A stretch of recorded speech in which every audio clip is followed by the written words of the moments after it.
Most conquerors in history spend a lifetime trying to capture a single city or defeat a rival neighbor. They fight for inches of land year after year. But once in a millennium, a human weapon is born.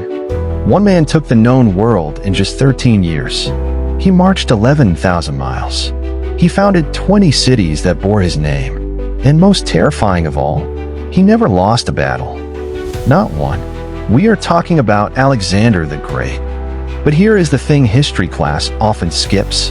Alexander wasn't just a king who sat in a tent looking at maps.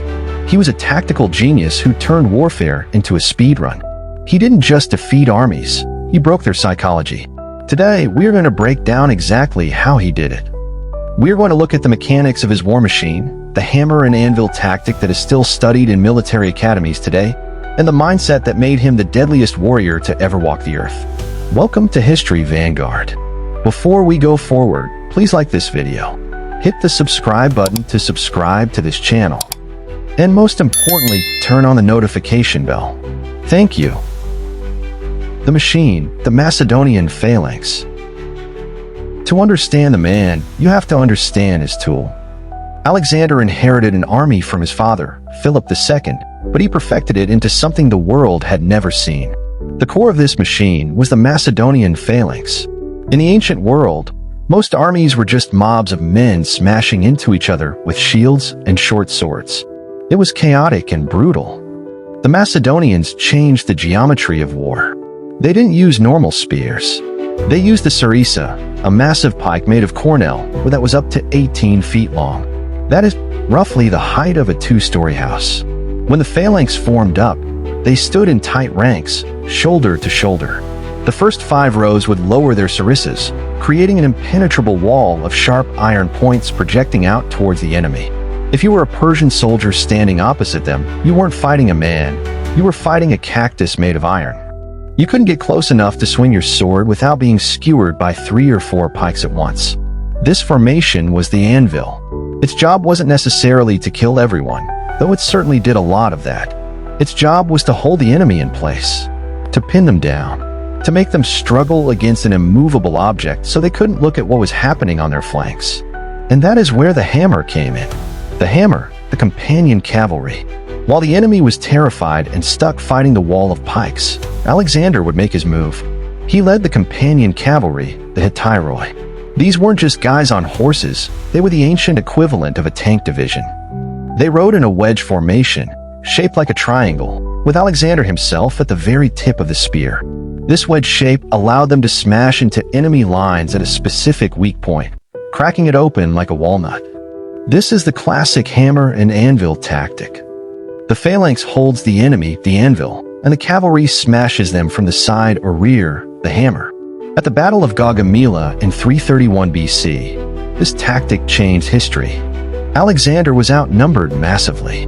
Some sources say the Persian king Darius III had 250,000 men against Alexander's 47,000. The odds were impossible. But Alexander saw a gap. As the Persian lines shifted to try and flank him, a small opening appeared in their center. Most generals would hesitate. Alexander charged. He led his cavalry wedge straight into that gap, aiming directly for King Darius himself. It was a decapitation strike. He didn't care about the thousands of soldiers around him. He wanted the head of the snake. The ferocity of that charge was so terrifying that Darius turned his chariot around and fled. When the army saw their king running, their morale collapsed. The battle was over. Leading from the front. This brings us to the final reason Alexander was so deadly, his psychology. In the ancient world, and honestly in the modern world too, generals usually stay back. They watch from a hill where it is safe. Alexander refused to do that. He led every single charge personally. He wore a helmet with large white plumes so everyone, friend and foe, knew exactly where he was. This was incredibly dangerous. He was wounded multiple times. He took a sword to the thigh, a stone to the neck, and at one point, an arrow pierced his lung. But he kept fighting. Imagine the morale boost for a Macedonian soldier. You are tired, you are thirsty, you are scared. But then you look to your right, and you see your king, the richest man in the world, bleeding and fighting in the mud right next to you. It made his men feel invincible. They believed he was a god, or at least protected by them. And it terrified his enemies. How do you fight a man who seems to have a death wish but never dies? The cost of glory? But being the deadliest warrior comes with a cost. Alexander's hunger for conquest was bottomless. After conquering Persia, he didn't stop.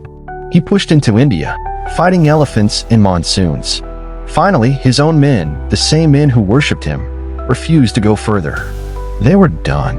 Alexander died in Babylon at the age of 32. He didn't die in battle, but likely from fever or poison, his body worn out by years of war. When asked on his deathbed who should succeed him, he reportedly whispered, "To the strongest." He left the world in chaos, but he left a legacy that is untouchable.